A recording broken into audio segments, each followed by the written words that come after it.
All right, everyone. We're going to just give it another 2 or 3 minutes for people to start to join, and then we'll dive into it.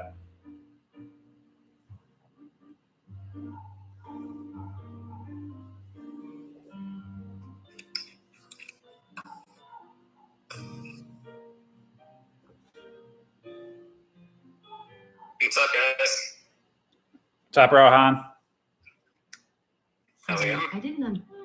Good. Just playing some elevator music, smooth jazz, till people join over the next few minutes. I love it. Yeah, I've been trying to experiment. So last time I usually will create a Spotify playlist, and last time before the talk, so I just threw on a Spotify Discover playlist, and there was a couple of we'll just call them explicit songs that kind of popped up, and I got 6 or 7 texts. So I'm now moved to smooth jazz for the waiting room for the minutes. But yeah, for those of you just listening in, we're just going to give it another minute or two while some people trickle in across Clubhouse, YouTube, LinkedIn, and then we'll start off with the announcements probably around 5:02.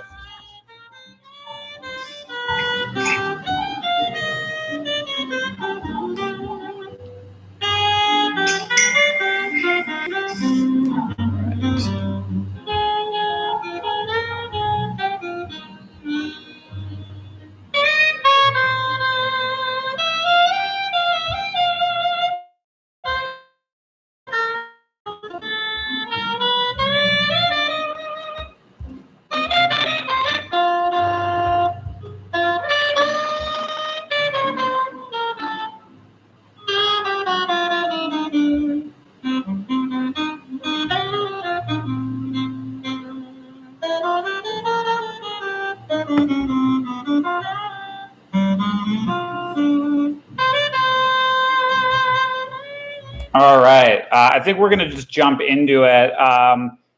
So just as a little bit of context, as I mentioned before, I'm always trying to experiment with Clubhouse. Usually I'll do a LinkedIn event and set everything up a week in advance. But given sort of, some of the urgency around work this week, we're kind of just doing this one a little last minute. Before we jump in, though, I just wanted to kind of give a few announcements right away. So this is the fourth installment of the 101 PM Lessons weekly Clubhouse chats. We do these every Thursday around 5 PM. It's always on a slightly different topic, whether it's things like, engineering and design partnerships, or, this one, which is around PM interview practice. So it's always a different topic, but 5 PM Pacific time. Feel free to follow me if you want an alert anytime we do them. A few other important announcements to make. So all my rooms, I do cross stream to YouTube and LinkedIn Live. That's what the little red dot is for in the title. So if you're not comfortable having basically anything you say on here being recorded or streamed to other platforms, please keep that in mind, that this is a recorded session so that we can allow other people, most notably Android users, to listen in. Also, since this is a last minute sort of Clubhouse, I'm going to be pulling in moderators to the stage, kind of on an ad hoc basis. I had a few people ping me saying they would be joining. So another thing to keep in mind as well. Cool. So just to kind of go over what the agenda is for today's Clubhouse, I really wanted to do a session on helping people practice, PM interviews, specifically, how can you break into product? But I think these will also be relevant to current product managers. The agenda I had was I wanted to spend kind of like the first, 15 to 20 minutes with some of the PMs from the panel, just going over general interview advice. I've prepared some notes of my own, and I'm sure the moderators will have a lot to add. And then what we wanted to do, or what I wanted to do, was for sort of the next 30 minutes, I actually wanted to open it up and do some mock PM interviews. So basically on the spot, if anyone wants to, hop on and actually practice, a PM interview, we will let you do that in real time. We'll ask you a question. You can answer it on the spot, and then we will give you feedback on that. So that's sort of the agenda for today. Like I said before, this has been a very ad hoc sort of Clubhouse for this week. So I am going to have a lot of PMs kind of hopping in and out of this room to give advice. But I guess before we kick off, and I guess give some of my thoughts and notes on this, I'd love to just sort of go around our current moderator panel and basically have everyone just say maybe a quick note about who they are and what they do, and that'll help give context for everyone. So Rohan, want to start off with you? Yeah, sure. So just a quick intro? Yeah, just a quick intro, and then what you do for work or where you've worked. And then I'll next one. Cool. Yeah. Hey, everyone. My name is Rohan. I'm excited to be here. I was a product manager at LinkedIn for a couple of years. Before that, I was in a rotational program where I worked in biz ops, sales ops, marketing, and other type of roles.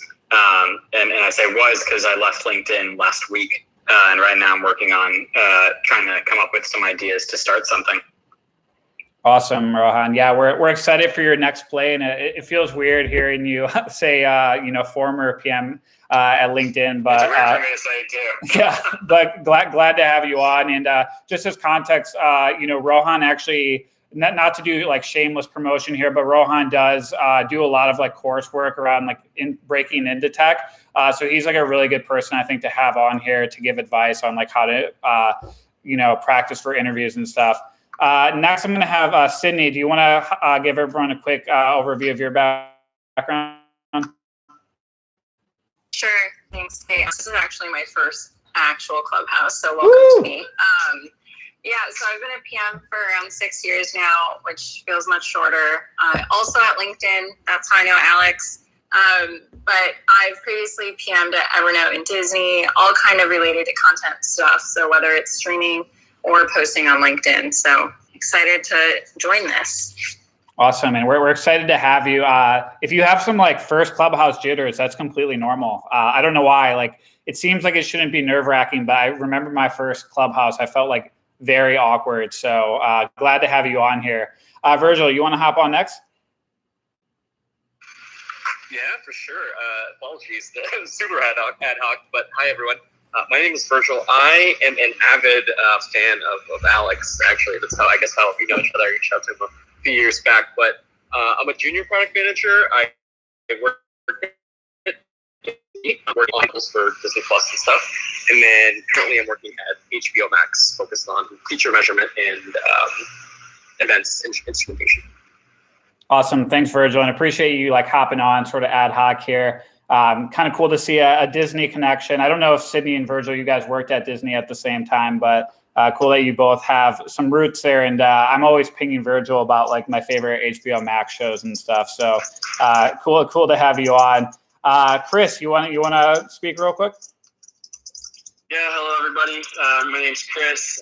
Currently a product manager at the Facebook and the family of apps, Instagram, WhatsApp, Oculus. I work on the Reels product currently. Prior to that, I worked on Stories and then Messenger. Before my time at Facebook, I worked at Intuit, did a rotational program, and ended up being the product manager at Mint, where I met Alex, and I worked on core insights for users based on their financial data.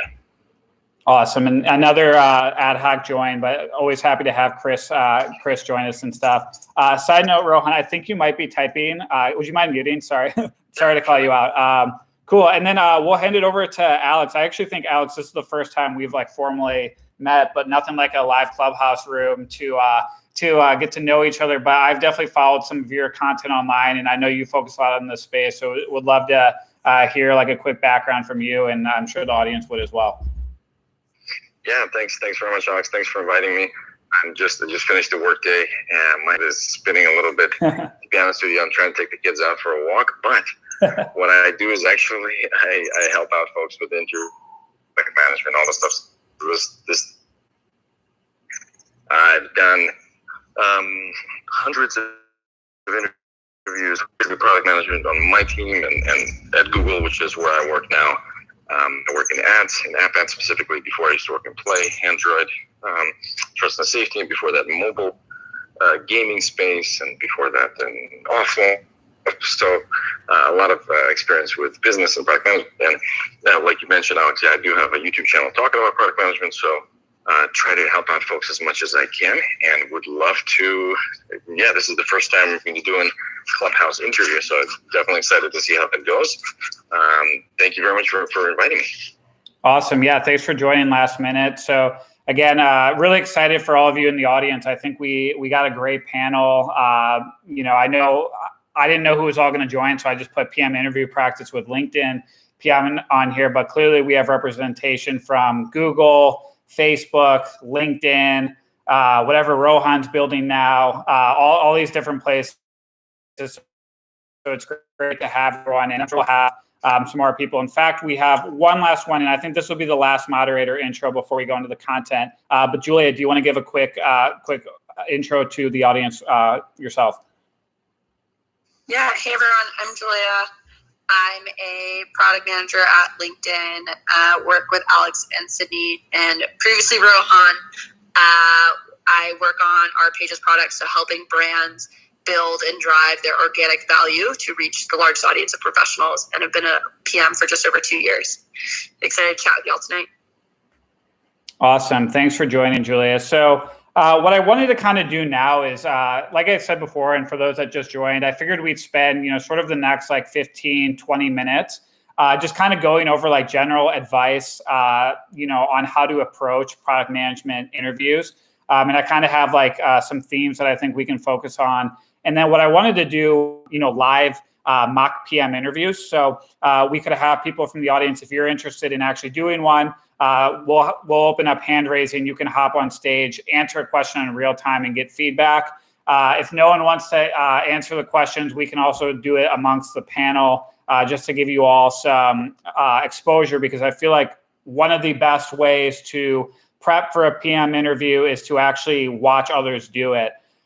So on that note, I kind of wanted to dive into the first subset of this area of, prepping for PM interviews. And I'd like to talk about the things that you can do before a PM interview.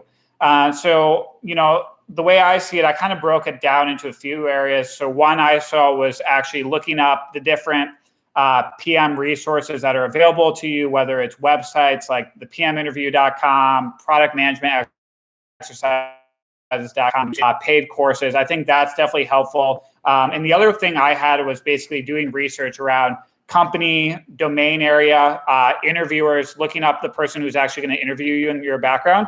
But I would love to open it up to this panel and specifically hear what the product managers here suggest for the things that you can do before the interview to set you up for success. Does anyone have any thoughts around that?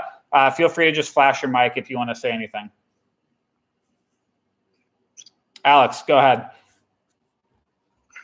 Thanks, Alex. While the kids are quiet, so I strongly recommend that you investigate the company where you're going to be going up for an interview, and sometimes you can get plenty of information online in terms of what the divisions are, what the products are, what the statement is, what the vision is, all of these aspects, and it really does come into play. It's not so that you can show a more meaningful way.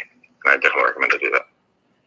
Yeah, I totally agree. And this is actually something that, like, I always say, especially to people like first, like trying to break into tech or the workforce in general, like I almost look at it as just like table stakes to know the company and the product area. And like, I think one of the worst things you can do is like go into an interview and like being at like asking questions or not knowing what the company is. Like, in my opinion, interviews aren't meant to be like consultations, right? They're meant to be assessments. So totally love that advice of, finding that information online.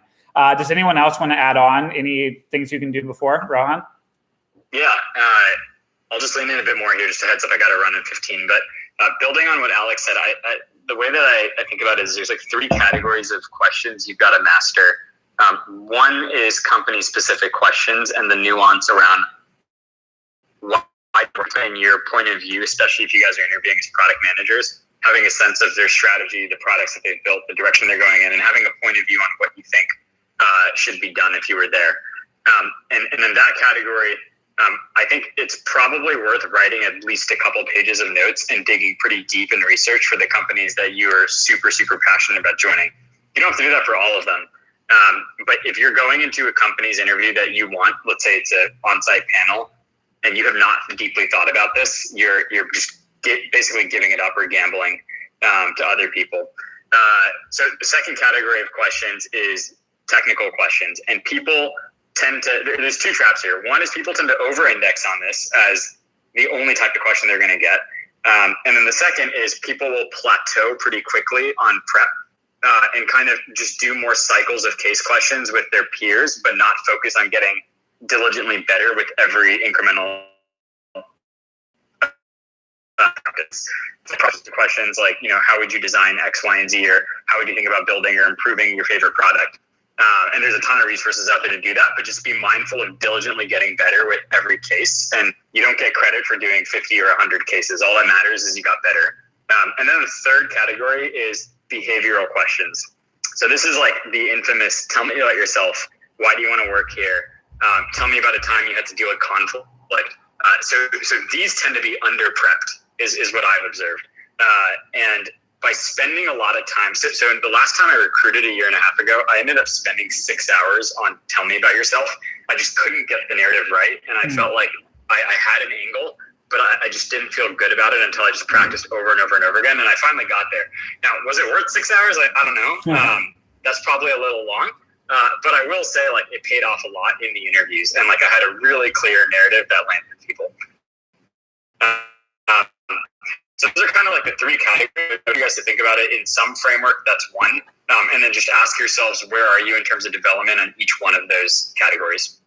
Yeah, I love that. A lot of great advice there, Rohan. And yeah, it's interesting. The narrative thing, I could see, how that's a tricky thing to land, but it is so important, I feel like, right? Because it ultimately defines your why behind why you're doing that in the first place, which is, I think, a very compelling piece to any interview.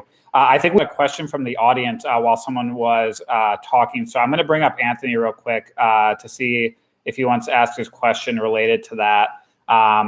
If not, if anyone has anything to add, let's give a quick moment here to see if Anthony. Cool. Hey, Anthony, did you want to ask a question to the panel? Hey, so it was actually a misclick, but since I'm up here, I actually do have a question. Product interview, is it very important to like focus all your prep to all of these like resources, like cracking the product interview books, like things like that? Or is it more important to, I guess, focus on like more of the open-ended, like how do I better myself, that type of thing? Chris, you want to answer that one?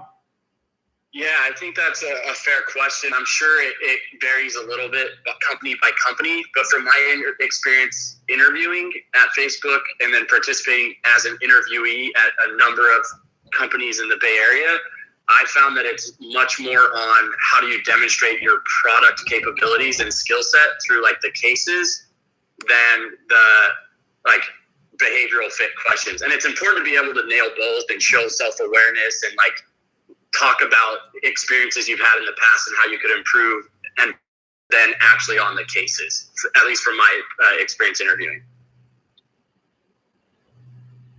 Anyone want to add anything else to that? I can add to it. I agree. I think that one of the biggest things that is great with product is that there are a ton of resources online and in written books, et cetera, like Lewis Lund's book, et cetera, to actually guide you through a lot of the exercises. But one of the pieces of advice that I would like to pass down, also from experience, is do not over-prepare your approach to these product use case questions or these case studies. I think that there are a lot of really common approaches out there, like the circles method. And I found that, especially like a few years ago when I was doing these case studies over and over, and like Rohan touched on it, if you get into the situation where you are being incredibly formulaic in your answers, it shows more of you studying a book and less of how you actually personalize your approach to answering certain questions about the case study. So I just want to throw that out there. There's actually a great site. I don't know if it's still up, but it was a site that would like throw questions at you for products that I used a while back.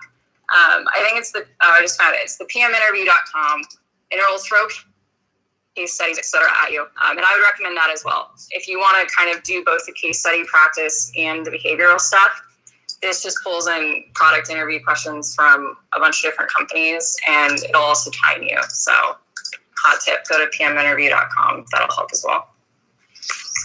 The one quick thing I'll add to that, and I also used the pminterview.com, the one Sydney just talked about, is starting a Zoom meeting with yourself and pressing record, and then doing the pminterview.com questions, and then later listening back to your recording, because I felt like when I was speaking, I'd almost black out and not remember what I was saying. And then I could watch the Zoom recording later and actually analyze what I said, how I said it, and give myself feedback. But especially now with virtual interviews, those Zoom calls can help you like practice body language, eye contact, and just give you a sense of kind of how do you come off on video. Blacking out during an interview, very bold strategy. Very, very bold strategy. That's awesome, though. Alex, one thing I wanted to add to it, what Sydney and Julia said, one of the hacks that I found the most helpful to getting out of that rut of just doing case interviews over and over again is once you get to like a decent spot, and some of you guys might have been with someone that's a senior PM or above. The exact leveling doesn't matter too much, but the point being like someone 5 to 10 years of experience. So I was able to do that, and those guys that interviewed me like completely just like wiped me to the floor again, and is like and kind of showed me that like, okay, I have a lot more to learn and go, and it kind of raised the bar. And if you're really focused on like breaking into product, or you're already in product and you're interviewing for your next role, and you take it seriously to get as good as possible at these things, I found that like the more senior people have like a really interesting perspective that will go beyond the books. So books and all the content on the internet, great for getting to like a certain bar. But then after that, I've personally found a lot of success in finding people that are really, really good at this stuff, and then over-indexing on their guidance. That's great feedback. And I appreciate the question, Anthony. I'd love to like, before we start going into what you can do to prep beforehand, right? Whether it's like research or like going on Zoom yourself and practicing, what are some like hacks that you all have for like during an interview? Like I can give, for instance, like 1 or 2 of mine just to give you an idea of like some of the things that I think have helped me. But for me, at least, I'm always like a little excited. And so it's important to remember to slow down And I found that like using props can actually help you. And it sounds like kind of cheesy, but like if, especially with like right now, if anyone's interviewing and it's remote, like having a pen and paper, having a glass of water there, just to be able to take a sip and catch your breath. These are like things that I think can help. But I'd be curious if anyone has any other hacks like during the interview, how people can help stay focused, how they can clearly communicate and do well when you're actually in the interview. Kind of take a stab at this, and this was something that I found very helpful for me as I was interviewing, trying to find where to go before I landed at and came to Facebook. But I would often try to state a framework of where I was trying to take the case and how I'd flow through it, and then write it down on a paper, or it was a lot easier in person, but like on a whiteboard when you're in a room, so that you have a reference point of your flow. And so if you are kind of getting flustered and feel like you're diving too deep or stuck somewhere, you kind of can stop, pause, reset, look at your board, be like, okay, where am I? Where do I need to get like reset? And so I think having a pen and paper, or whiteboard, and a way you can demonstrate like what you're working on and how you're thinking to reference as you go through, rather than trying to remember everything that you've said to cue back on the key piece of, you're going to go through like, hey, I'm going to define like the key mission and purpose of this. I'm going to select target users and pick a target user. Then I'm going to go into like problems that user experiences and how I think through what's the most important problem to solve for that user. And then we'll go through and explore how we can go through a myriad of options to solve this problem, and then pick the right solutions to build. And so then it's like you lay out that framework, and you've kind of set up your interviewer for where you're going to go through. And if you've written it down, you have it on a whiteboard, you can put out your answers to each of those and kind of flow through it. So again, you're always referencing back. Another thing I always like to do that's been a hack for me is I'm a doodler. And so I try to like add pictures and kind of draw out. And I think that helped me in my interviews, as it kind of presented wireframes and kind of a reference and design skill set for people that I was interviewing with. Because like, oh, he's putting a picture of what this would look like, and communicate that and work with designers to then put it on paper and get some specs for engineers to build. Yeah, I love that, Chris. A follow-up question to that, to you or maybe anyone else, like for those of you that have either like gone through a process recently or like sitting on the other side interviewing, I remember like, for instance, like when I was like interviewing at LinkedIn or out of school, we were obviously in person, right? So there were like things like whiteboards if you needed to like go up and sketch something out.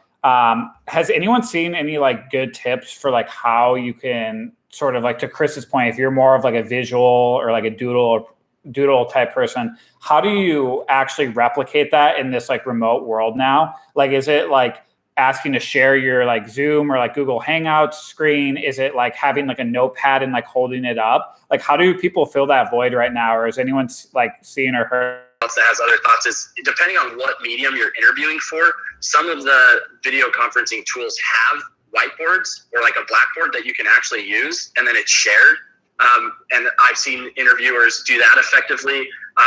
Just last week, I had an interviewer that actually had a small, like 11 by 14 whiteboard that he drew on and he'd hold up to the screen. I've had interviewers or interviewees like do it on paper. And so it's like, you can use almost anything, but if you have something, I would suggest that you're in a better spot than just trying to talk through the video call without anything tangible or physical to write on and show them. Yeah, that's super great point. Side note, we just had a new moderator join. Everyone say hi to John. He's does product over at Amazon. I'm sure some of you know him already.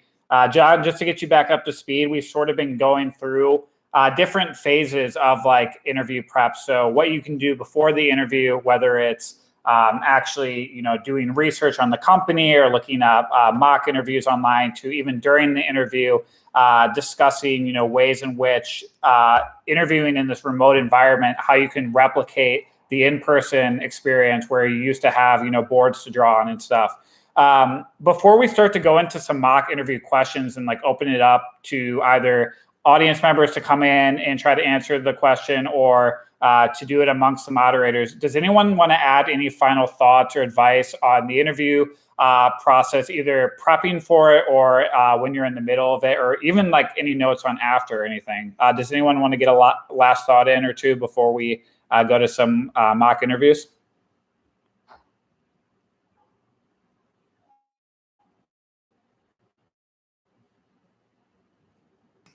I'll just add one more thing. I think Sydney and Julia kind of referencing like the website that they used was awesome, and I put in a +1 for doing that.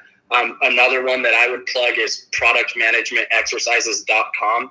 That's the one that I used prior to Facebook, and one of the things I really liked about that is you could get these questions from like the Facebook app, Amazon, Netflix, Google, like interview cases, but then there were actual people that moderated the site, and so you could put your answer online and they would come review you as like trained interviewers for those companies and give you like a 5 out of 5, 3 out of 5, 1 out of 5 in feedback.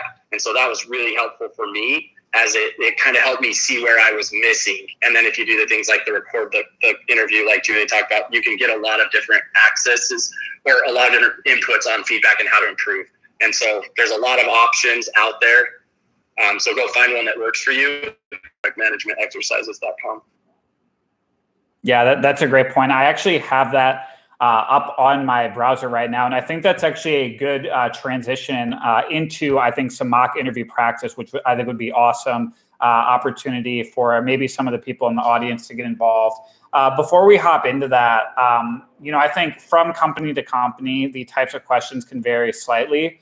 But I think what these websites that like, Chris and Sydney and Julia, among others, have mentioned is that there's some common themes on questions here. And I think if you look at PM or productmanagementexercises.com, some of the different ones they call out are, estimation, metrics, product design, product improvement, product strategy, technical, behavioral. So there are like clear categories that come up. And what I would love to go through each one of these so that people can maybe see how each one of these types of questions can be answered. And I'd also like to open it up to people that want to do it. So I think the first question that I think would be great to hear actually from one of these moderators is, how do you answer the tell me about yourself question? And I think this is an important one because it's pretty universal. And I think there's a specific way to answer these. But would anyone like to, on the panel, actually answer that for a question? And then in the meantime, if anyone in the audience wants to, raise their hand, we can bring you on stage and you can answer a question next. But does anyone want to try to tackle that question? I don't know, Rohan, I know you spent 6 hours, you said, on it once, so I'm not sure if you could maybe give an example. Or Chris, it looks like you can too. No, I was just Mike flashing that, I want to hear this because I'm sure it's good. All right. Give Alex a heads up. I got to run after this, but I'll share my thoughts on this one. So I think the tell me about yourself is, it has to be like less than 3 minutes, ideally around 2 minutes. So I'll give a couple of like guiding principles here. And this is your chance to basically stack the deck in your favor. Whether you barely got an interview, maybe like your resume was kind of on the maybe section, maybe you just have a little bit less experience, or maybe you don't have any formal experience, whatever doubts an interviewer might have, this is your opportunity to completely flip the table on them in the first 2 minutes of the interview. And if you guys have been through interviews, like picking up momentum is a big part of like the psychology and doing well. And if you're able to start strong with the most predictable question you will get for the first 2 minutes, odds are everything, tactically speaking. When I was transitioning a product, I came from a biz ops background, which think of it as like a strategy and analysis role. And so I knew that when I was interviewing at these places, the perception would be, okay, maybe Rohan is like strategic and can think analytically, but does he know how to build? Is he a builder? Does he know how to think in terms of like a user-driven way? Or is he just like a strategy person that kind of thinks about strategies and doesn't know how to actually build something? So I'm kind of taking it to an extreme here, but that was definitely one of the generalizations people had about folks with my background. So the narrative that I came up with then, I anchored it on what my value prop was and what I wanted to make clear about why I wanted to be a PM and specifically at this company. And I centered it around why I thought that I was a builder. And so in my Tell Me About Yourself, I kind of explained that I'm really excited to be a builder and I've had experiences doing that. And then I kind of went into 2 short experiences, spending 30 seconds each, just as not really loved. And then I carried that over, and the last minute of the answer was kind of into, okay, and why I'm here today at this company, because I'm really excited to be a builder. I love what you guys are doing with marketplaces or whatever it might be. You know, you can plug in whatever it is for the specific company. And so the overall 2 to 3 minute answer should cover a bit about my background, my fundamental value prop, ideally choose something that completely flips the table on what the interviewer's bias is going to be about you. And then end with a really strong answer for that's why I'm here today and why I'm interviewing for this role. And if you can get that done in under 3 minutes, I've found that to be like a pretty memorable first impression on interviewers. The last thing I'll say is there's no right answer. I'm sure everyone here has like a different style to doing Tell Me About Yourself. The only wrong thing I would say is to go in and wing it, or to only think about your response there for like 10 minutes. I'd really encourage thinking more deeply about how you're going to start. So it's worth doing the prep for. Yeah, I think that was some really great tactical advice, Rohan. You know, again, like to your point, it's sort of the most free-flowing time, right, of the interview, so you can really control the narrative, and that sort of sets the tone for the rest of the interview. So I love that tactical advice. So given that context, is anyone interested from the audience of trying to answer this question? So if so, I would love to bring someone up. We can set the sort of context as you're interviewing to become a product manager at Clubhouse, and the interviewer at Clubhouse asks you the Tell Me About Yourself question. Is anyone from the audience interested in trying to answer that question and gaining some real-time feedback? All right, looks like we have Utkarsh. What's up, man? Hey, what's up, Alex? Thanks for having me. I think that'd be a great point to add to that point, and especially with having a goal with your answer. I also like maybe covering my latest like past 2 experiences and then saying one line on what is the biggest impact I made at that place, and that kind of makes it more of an interviewee guided interview instead of the interviewer asking you random questions. So I can take a stab at answering it how I usually answer it.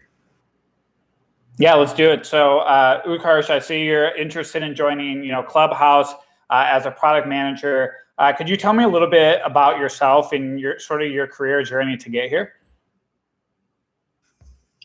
Absolutely. So, thanks for having me. My name is Utkarsh, as you know, and a little bit about myself. I grew up in 4 countries across Asia, Middle East, and the U.S. And then in college, I studied computer. We went to SpaceX and won the SpaceX Hyperloop Award from Elon Musk, being one of the top 3 university teams in the competition. After that, I interned with Japanese bullet trains, essentially helping them prepare for the Tokyo 2020 Olympics. And the main thing I worked on there was the main thing I worked on there was a product to help visually impaired people navigate the Tokyo station better. After that, right now, I'm currently an intern at Porsche, where I am working with 4 cross-functional teams trying to grow a business intelligence product that we launched about 6 months ago. And at Clubhouse, the reason I'm super interested in Clubhouse, experience different cultures, and I absolutely love what Clubhouse is doing by becoming a melting pot of different personalities at one place, and I would love to help grow that.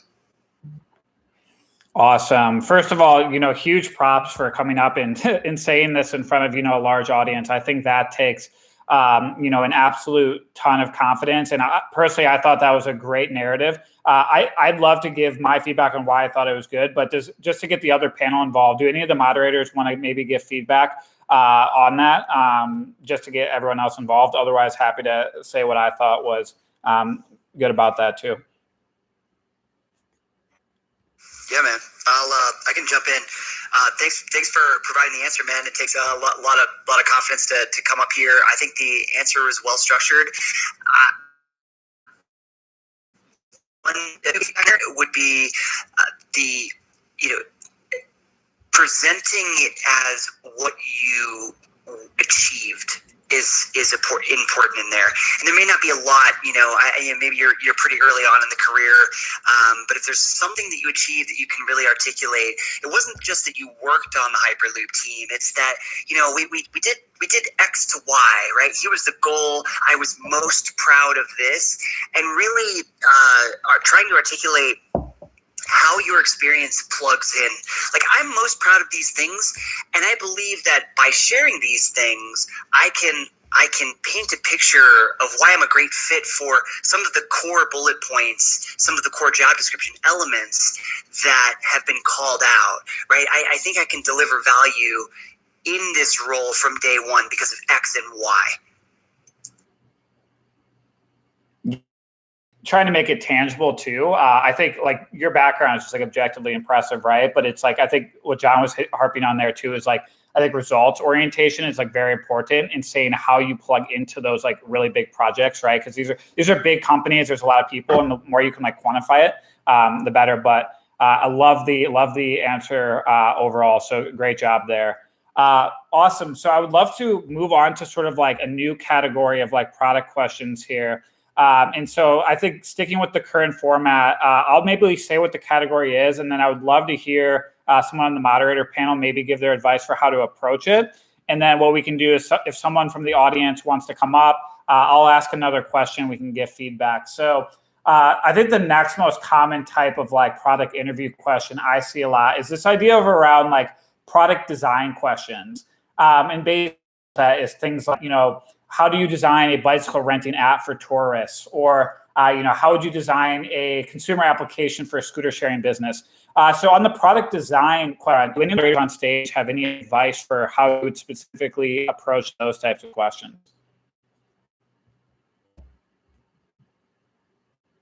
Yeah, man, I can jump in. I don't want to hog the whole thing here, though. I think that product design, whenever I hear ambiguous questions where it's like, design this, the rookie mistake is that they'll just jump in and give their opinions on what they're designing for. What you really have to do is when a question gets hit where you go, oh my God, I have no idea how to answer this. That's when we plug in a framework. The only thing we really need to dig into is, what is the customer problem? Like, do I understand the workflow for this app? Because they're going to hit you with a question like, design this thing. And you go, I have no idea. I don't even know this app. I've never used it. So it's very interactive. You're going to first ask a number of questions, clarify. What am I dealing with? Am I understanding this project right? What's the workflow here? I ask personally until they tell me to shut up, because I want to know, like, what is the context that I'm dealing with? And then the next thing I'm trying to understand is, who are my customers? What is the problem? What is the persona? Once I understand the problem, and they might not give me that information, so you're hypothesizing.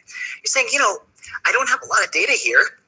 And given that I don't have a lot of data here, I'm going to create some customers, I'm going to create some personas. Once you find a problem, then you can articulate a solution.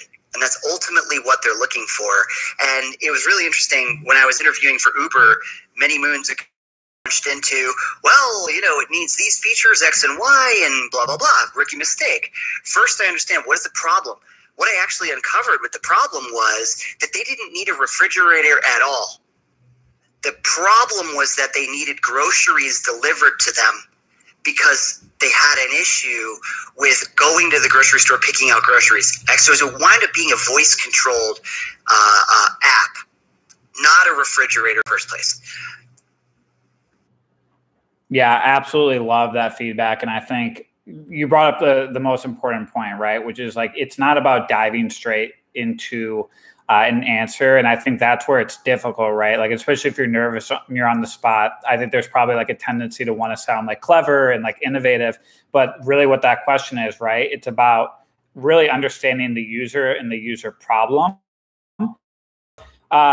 Want to give an opportunity again to anyone in the audience. Is anyone feeling brave enough to come on stage and try to answer a product design question? Again, this is in front of a large audience, which is obviously difficult.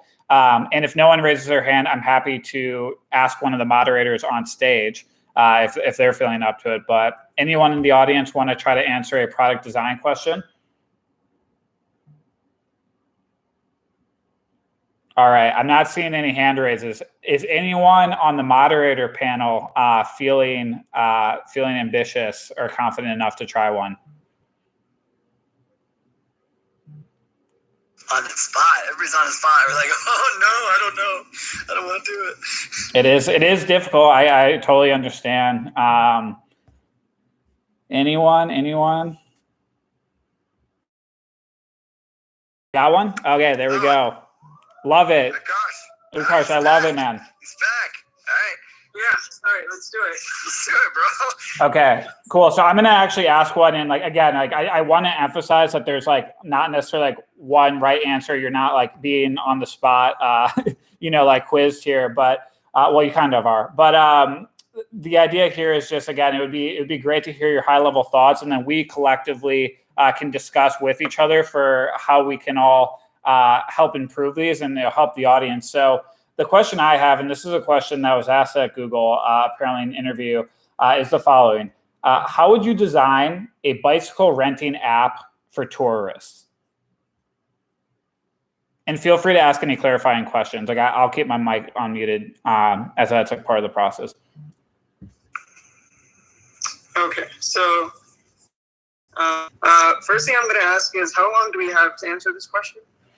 We won't time box it, so take as much time as you need in terms of like asking follow-up questions and all that. Okay, sounds good. So I first want to know a little bit more about the problem here.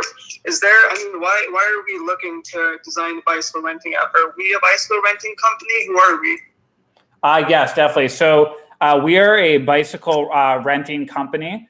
And just to help you narrow this down, we are currently based in San Francisco, California. So we are a bike company based in San Francisco, California. Awesome. So are all our bikes only in San Francisco, or are we? Do we have bikes across the country? Great question. So just to sort of narrow this question down, we'll assume that this company only is in San Francisco, California. Okay, perfect. And you said for tourists, so I'll dive a little bit more into that. But the way I want to answer this is I'll first learn more about the customer from you and really understand why and who we're building this for. And then we'll go into maybe a little bit of ideation and brainstorming as to what would be their main needs, their unmet needs. And then we'll come up with maybe a couple key features that we want to include in the app, and maybe end with how would we measure success. Sounds great to me. Let's do it. Awesome. So let's think about this. We are a bicycle renting company. I am curious about our current customers, and do we do cater to tourists, to make it maybe even a little more narrow for you as well. We'll assume that all of our tourists are US based as well, although in a real world, that's probably not a thing. But in this fantasy situation, we're going to assume these are all US based tourists that we're already serving. Okay, got it. Do we know anything more about these tourists? Do we know maybe their demographics, where they're coming from, what their ages are they families or not? Yeah, that's a great question. So we have a mix of, two main audiences right now. So the first is that we see a lot of family types, so 3 to 4 person groups that come. And then we also see a lot of just want to show up. These are single 20 to 40-year-olds who want to show up just to rent a bike in the city. Okay, awesome. Cool. I'm going to think about this. So do we have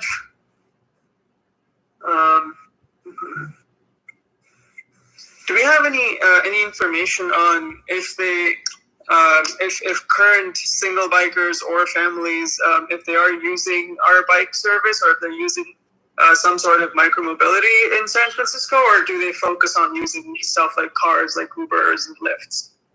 Yeah, so we can just assume, to simplify the question, you can assume that this is only going to be for a daily travel. So they use other modes of transportation throughout their time in San Francisco, but these are people looking for basically a daily rental primarily.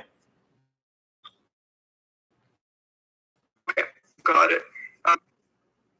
And so this will be a daily rental, and because they are tourists, they probably will not be renting for, say, they won't want subscriptions like monthly or 6 monthly subscriptions for our bikes. Yes, I think that's a fair assumption to make. Awesome. Sounds good. So that tells me a little bit about our customer. Now, I want to put myself in their shoes and think about what they actually go through when they're trying to rent these bikes. So a few issues as a tourist that I would face if I want to rent a bike is I won't know where these bikes are. So where do I find them? Secondly, I won't know if I won't know how I can pay for them. Can I just, as in, is there a machine, or do I have to pay on the app? I don't know how to pay for them. And thirdly, I would when I'm writing, let's think about it. When I'm writing, I would need to know if where is the end destination and where can I drop these bikes off? Because I'm assuming we have bike stations and you can't just drop them off like you can drop off micro mobility scooters and stuff. So we need if I'm riding a bike, I would need to know where to drop it off. Yeah, I think those are all totally fair needs for this demographic as well. It would be great then to hear, based on these needs, if what are some of the features that you think to like solve for this a little bit based on those needs, and could you walk me a little bit through how you go about prioritizing those different features? Absolutely. So for these three main needs, I think the very first thing, where can you find these? The best thing to do would be using either an app or something that tourists usually have more access to, which is Google Maps. So making sure that your bikes are completely available and visible on Google Maps, and when someone clicks on the bike location, it directs them to our app. Secondly, with how to pay, I believe it doesn't just have to be in an app. Our problem can also be solved by offering a pass, maybe a 5-day pass or a 3-day pass, that so that the user and the tourist doesn't always have to go into the app to pay, and they can maybe put it in their Apple Wallet or in their Google Pay wallet, and it can act as a mini card. So that can be a solution for the payment. And then the drop off, for the drop off, we can maybe ask them. So there can be two things, or we can either ask them their journey and where they plan to go at the end, and then show them at the beginning of their ride where the closest stations are. That might not always be the best idea, because if you're on a bike, you like to be free to go wherever you want. So instead, you would want to maybe ask the user for their location, and whenever they're ready to end their ride, they can open the app again, and once you know their location, you can direct them to the closest station. Awesome. That's super house room. We could probably end it there, but overall, I think this is solid. Does anyone on the moderator panel want to sort of chime in on their thoughts and stuff? And by the way, Utkarsh, mad respect for answering 2 questions in front of a room, genuinely impressed as well. So any type of feedback you hear, again, if there is any critiques, recognize this is extremely difficult for even a seasoned PM to do. So don't take any of that personally.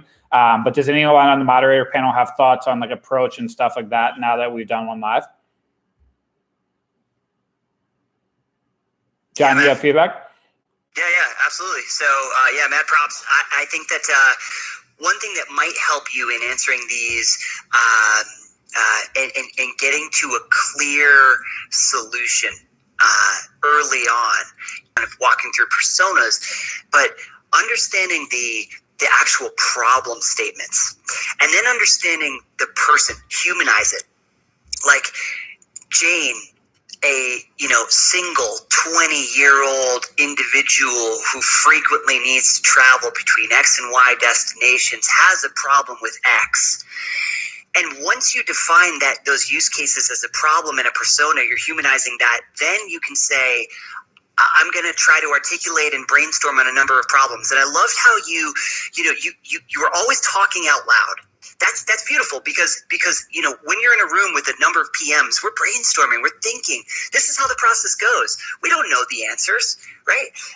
We're trying to uncover like what are the problems. And so the one tweak is try to get to the problem statements as soon as possible. So, or hypotheses of use cases, and then how to prioritize those, and then you can kind of close the gap. Like I think as Jane, we're solving her problem based on what she's told us, and I think it's a great solution. We prioritize it because of X and Y reasons. We're going to measure the results for with X and Y metrics. Yeah, the great feedback, John. I can jump into some thoughts, and then if anyone else wants to have some final ones before we go to like the next category. But what you did well. I love the clarifying questions at first. Also, sorry if my responses like didn't make sense. I was like kind of monitoring like LinkedIn Live and YouTube as I was trying to answer that. But I think it's always good to ask those clarifying questions, and in a way you're trying to narrow things down. And this is a lot of, I think, is a difficult part about being a PM is you take this very abstract problem space, right?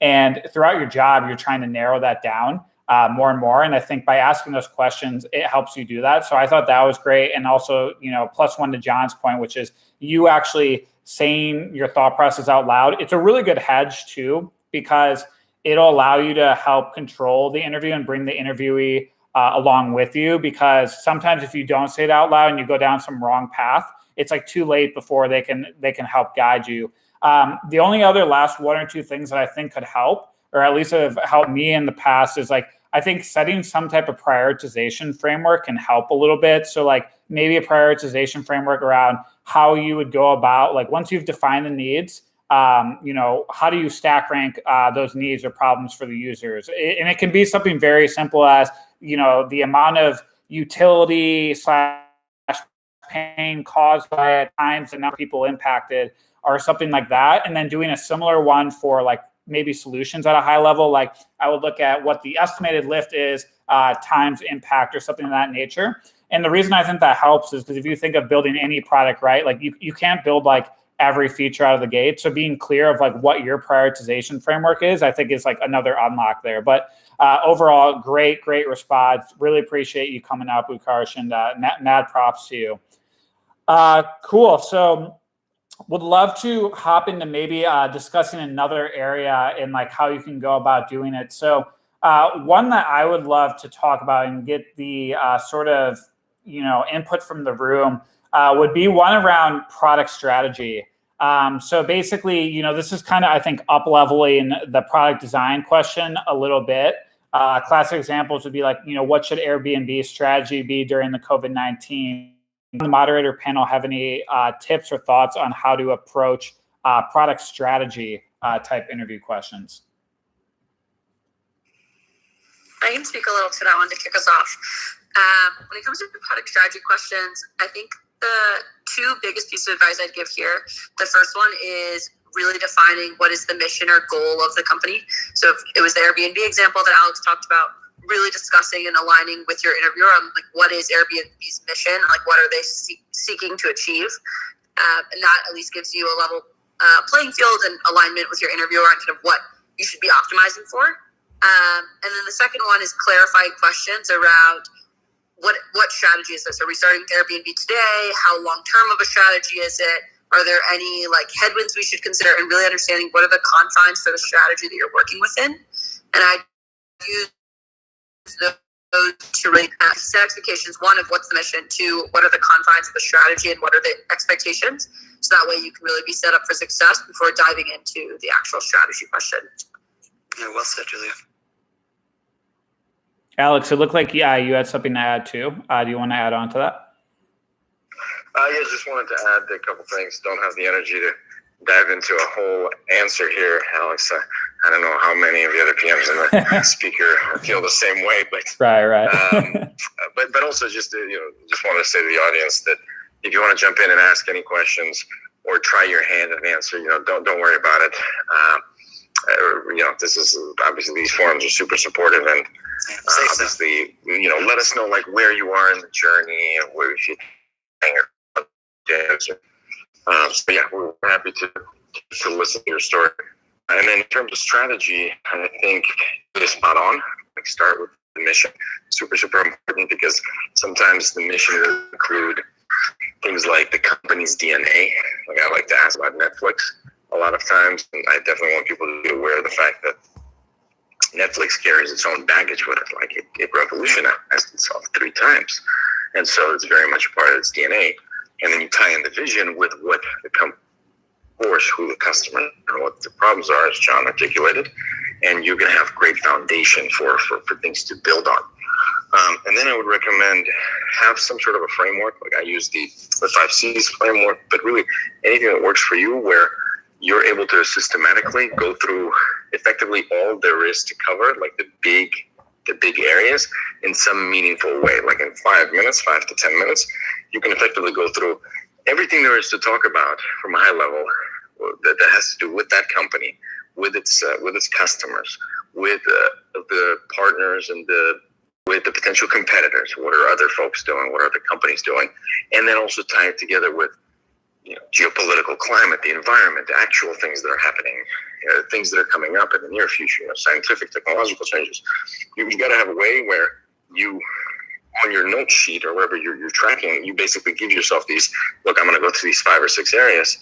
I'm just going to give myself effectively ammunition, or basically some sort of raw material to work with later when I'm formulating my answer. So I like to just have as much as possible sort of brainstormed in the first stage, so then you can go in and say, okay, now let's start to build out some strategic focus areas. What are some important things that will let me do these things? It's going to be this area, this area, this area. How can I include the things that I've just now talked about and identified? What are some interesting takeaways? And I basically start to formulate, put those things together. And then throw in, if you can, if you've done all that, throw in a little creativity as well. Don't be afraid to push the envelope here a little bit, and reach for those moonshots or roof shots. Thanks. Love it. Side note too, just as a quick time check, I usually keep these rooms like pretty set at like an hour. We still have a good crowd though, so I'm willing to go to 6:15, but I also want to respect everyone's time. I know a lot of people still have work to do. I have to still send out our weekly update for our team, which is always fun. Sydney and Julia know I love sending it. But on that note, I would love to open up for this last 10 minutes here. Does anyone from the audience want to just ask a general question? We won't have you do interview questions if you don't want to, but does anyone have any general questions based on what they've heard throughout this? Feel free to just raise your hand. It's that little hand icon at the bottom in front of the piece of paper. If you have a question, happy to bring you onto the stage and let you ask the moderator panel. So anyone have any questions? Otherwise, I think while we wait, looks like we have a question. Andrew, I think you were in this room very early on too, so glad to have you up here. I think you were one of the first people to join, so let's see if we can get you on. Hey, Andrew. For bringing me on. Hi, can you hear me? Yep. Yeah, so I have a question. If you encounter questions about critiquing an app or a website, should you try to during the interview, should you look at the app, or should you just go through the framework and answer the question? Do you see what I mean? Or That's a good question. I don't want to hog all the. I have an opinion on it, but I don't want to hog all the mic time. So, does anyone else on the panel want to jump in? Otherwise, I'm happy to take it. I'm seeing a mic flicker out of Alex. So, Alex, you want to hop on? Yeah, thanks. So yeah, I actually get this point. Well, not quite often, but every now and then people will say, "Hey, can I just whip out like if I say like in Google Maps or Uber or Airbnb?" They're like, "Can I actually just quickly look at it?" And I used to say, "Yep, sure," but what happens is I felt like I was actually doing a disservice to the actual candidate, because it's really not about you being super perceptive and being able to break down like what you see and kind of do it, UX analysis of a product as you see it. It's more of your critical thinking. How are you thinking about the product in terms of, okay, what is this product actually trying to accomplish, even if I don't know it? Because the reality is, it's kind of irrelevant. It's really in the conversation that we can reveal how critically do you think about these things, and how are you thinking about the user or the user's problem, strategic areas, like all of this stuff that comes into focus based on just your knowledge. Because so you can just feel free to say, well, like from what I know about this product, here's what it does. Does that sound about right? Yeah, that sounds about right. I mean, here's what I think the mission and the vision is. Here's who I think the customers are. Here's what their problems are. Here's how we're solving them.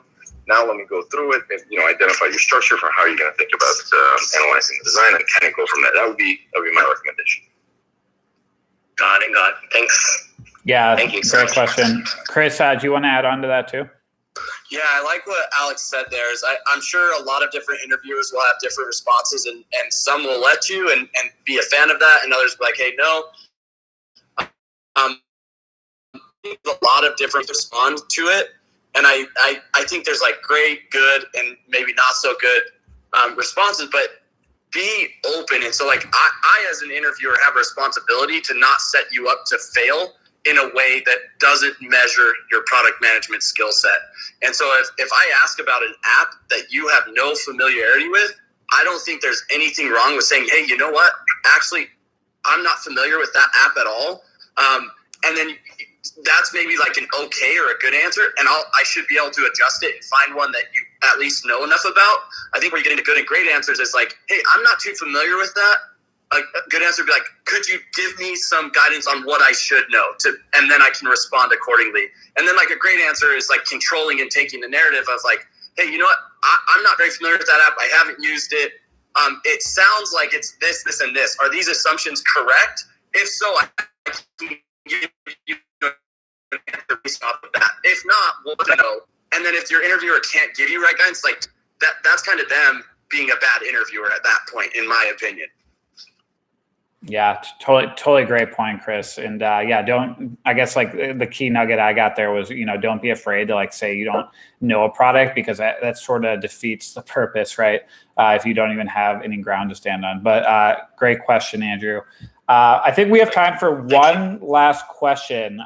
So I'm seeing, I want to get your name right, Jor, or please correct me if I get it wrong, but I'm inviting, I think. Yes, Jor. Perfect. Yeah, just a real quick question.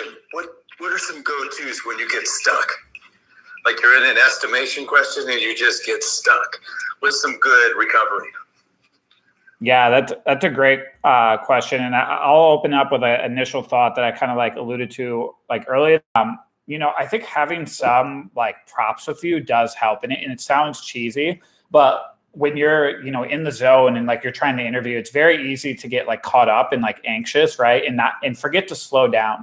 And so by having some props there to help you slow down, it can help sometimes. So for instance, like I always have like a water on the table with me, and if I just need a moment to like literally clear my throat and to think for a second, I'll take a sip. Like again, like don't be obnoxious about it, chug a water bottle, but don't be afraid to catch your breath. I also always ask if I always have a pen and notepad with me, and like I always ask, can I use this, right? And it's like, if you're in person, it's like, can you sketch in front of them? If there's a whiteboard, can you like ask for a moment to jot down some thoughts? And basically how I clarify is I say, hey, I'm a very visual thinker. Do you mind if I take a minute to write this down or put it on, the board in front? Those are my sort of tips. I think also not being afraid again to like ask a question or clarify that you don't understand something, because especially with a lot of these questions where they're like, you almost have to stack your answer on top of each other. Like you're setting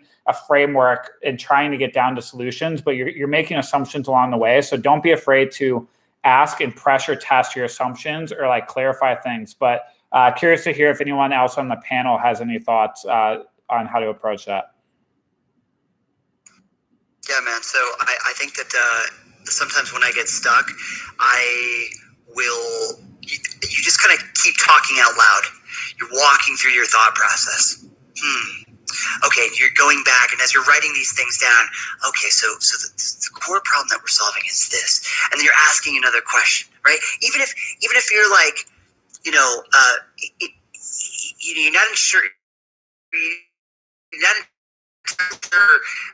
what that question is going to lead to, but it's just helping frame a continuation of conversation, right? You get into these awkward pauses, and then you get the meat sweats. And then you get into this self-fulfilling prophecy. I'm not doing good. Oh my God. And then you get the more meat sweats. And then, so you can just keep asking questions, and keep thinking about it. Like visualize everything as a funnel, right? I've answered these, basic questions. We've gotten answers there. I'm now able to get to the next step. And I'm really trying to kind of funnel into this final thing. And if I get stuck, just keep talking. Keep talking out loud, keep asking questions, and it'll re-spark your frame of mind. This really helps me at least.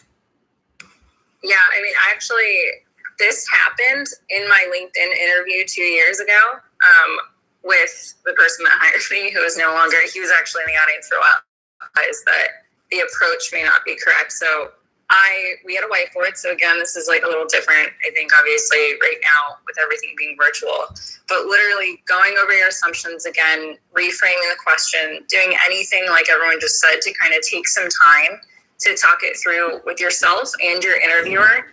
I mean, Christopher said it earlier, the interviewer really should not be someone who wants you to fail. Most likely it's someone who wants you to succeed and wants to go on this journey with you on whatever problem you're trying to solve.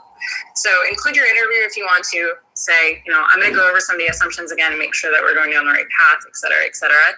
But it does happen. It's probably happened to everybody on this call. You hit a snag or you realize that the path you're going down just does not make sense. And I think that's good to like recognize in an interview, like, you know what? I don't know if this is going to work. Let's rethink this and let's go over what we know again. So it happens, and it happened in my interview. So Totally. Love it, Sydney. Never knew that story, so very, very interesting to learn. But we're glad it worked out for you, because I love having you as a teammate. So I'm glad you were able to get through it. Any other final thoughts here before we wrap it up? Did anyone want to respond to that question? Otherwise, we can sort of wrap up. Virgil? Yeah, really quick. Whenever I get like stuck, actually on a really complicated question like estimation, execution, or design, I'm constantly running my brain through who, what, when, where, why, and kind of to go back to I think John's point of like talking out loud. It also really helps to stimulate yourself and ideas when you say, okay, I'm at this stage. Who, what, when, where, why? Who, what, when, where, why? Who is this affecting? What is this affecting? Et cetera, et cetera. So that's been really helpful for me. Love that, and just being able to level set, right? Because it is. I think Julia was the one that made the point earlier that she said early on she used to get nervous and sort of like almost like black out during the interview. So I think having something like that to re-level set you is super important.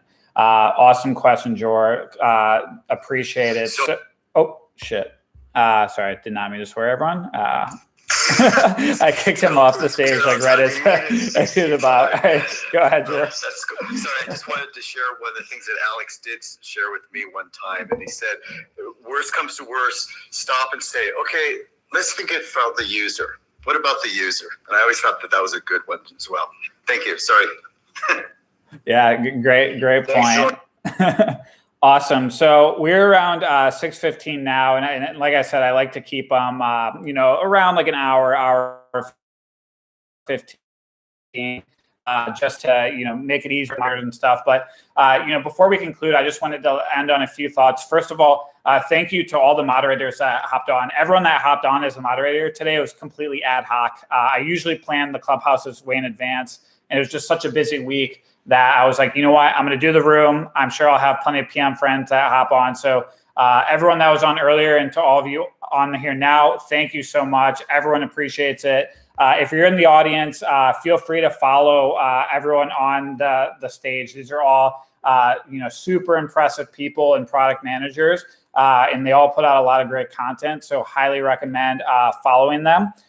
Just on like a personal note, on some like shameless promo, as I mentioned earlier, we do these product talks under 101 PM lessons every Thursday at 5 PM Pacific time. So make sure to follow me if you want to be in on the future talk. I'm also still working on the newsletter journey to 40,000 newsletter subscribers on LinkedIn. So if you haven't already, follow 101 PM lessons. And on that note, again, thank you, everyone. And I'll give a few moments just for everyone to follow the speakers if they want. And thank you again, everyone, and have a good night. Okay, Google, play music. Alex is plugging Google for you there, buddy. Dude, that was awesome. You like that? Great finish. Thanks, Alex. That's really good. That was good. And also, what do we say? Hey, Google, right? Oh no, I have a Google Mini that I always play. It's been interesting trying to figure out how to manage the Clubhouse room while also cross streaming the audio to YouTube and LinkedIn Live, and then also have some type of like elevator music. So that's what I usually do, is just play a little music while people stream in and out, and I have my little Google Home in my lap.